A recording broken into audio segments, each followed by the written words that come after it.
Por que os judeus, que eram mais de 1 milhão que moravam no Império Russo, de repente começam a imigrar desesperadamente para fora desse império? Hoje nós vamos falar sobre a primeira grande aliá que vem dessa população judaica. Oi, eu sou a Daphne Kleiman, coordenadora acadêmica do Hillel Rio e mestre em diplomacia e conflito. E aqui na Rai TV a gente fala sobre geopolítica, Israel e antissemitismo. No século XVIII, a Rússia, em seu objetivo expansionista, anexa muitos territórios do leste europeu, como a Lituânia, a Polônia e a Moldávia, territórios que haviam populações judaicas enormes. E por causa disso, esses judeus que talvez morassem em cidades menores com menos oportunidades, começam a tentar se integrar dentro do Império Russo. Mas o que isso causa para a população local? Os russos, com já um passado antissemita, começam a ficar muito estressados com a possibilidade de perderem seus empregos, sua estabilidade e escolas para essa população judaica que eles consideravam inferior e estrangeira. Então começam a haver muitas revoltas não só contra o Império, mas também pequenos massacres contra as populações judaicas locais, caracterizados como pogroms. Em resposta a essa violência e a revolta da população, a imperatriz Catarina Grande decide restringir a vida judaica no Império Russo por quase completo. Ela pega uma área chamada a Zona de Assentamento Judaico e faz com que os judeus daquela região só pudessem agora morar dentro dela. Então, judeus que moravam talvez em cidades como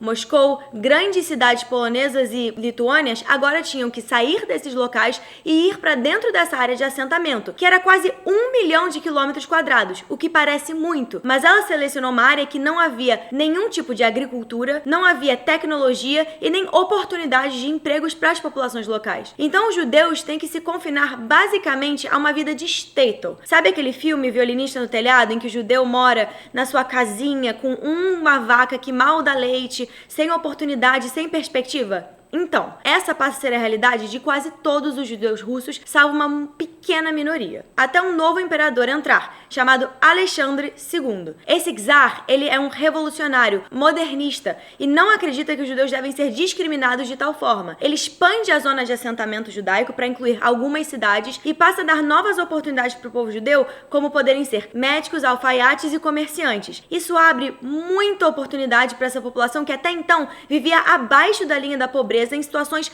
primárias. O czar Alexandre II, infelizmente, é assassinado em 1881 e em seu lugar entra seu filho, muito radical, czar Alexandre III, que toma poder em 1882 e abre uma nova era de antissemitismo para o povo judeu, primeiramente porque ele acreditava que seu pai tinha sido assassinado por judeus, o que hoje em dia a gente sabe que não é verdade. E em segundo lugar, porque ele restringe novamente a vida judaica e cria um novo modelo de antissemitismo na Europa que permanece até a Revolução Russa. E o que ele faz? Ele reduz novamente as zonas de assentamento, ele proíbe várias profissões judaicas, proíbe judeus de morar em grandes cidades, proíbe judeus de darem nomes russos para os seus filhos, mantendo apenas nomes judaicos, proíbe estudo judaico nas escolas e muitas outras coisas. Além disso, o czar Alexandre III é responsável pela fabricação e pela impressão dos protocolos dos sábios do Sião pela primeira vez. Um documento forjado que detalha minutos de uma reunião que nunca aconteceu, como se os judeus estivessem se encontrando para planejar a dominação mundial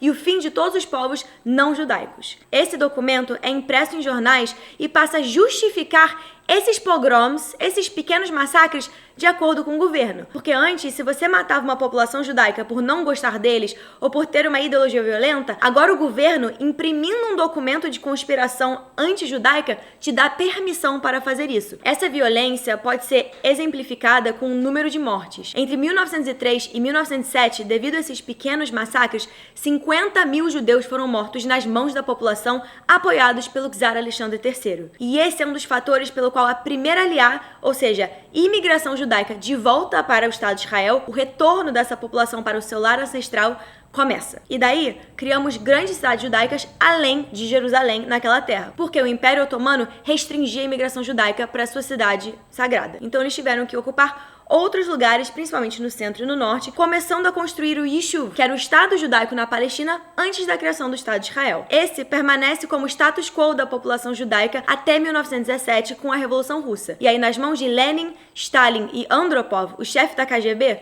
tudo muda. Quer saber como a vida dos judeus era sobre o regime comunista da União Soviética? Clica aqui no vídeo que a gente já falou sobre isso. Se você gostou do vídeo, se inscreve e dá like aqui na Rai TV, onde falamos sobre Israel, geopolítica, antissemitismo e muito mais.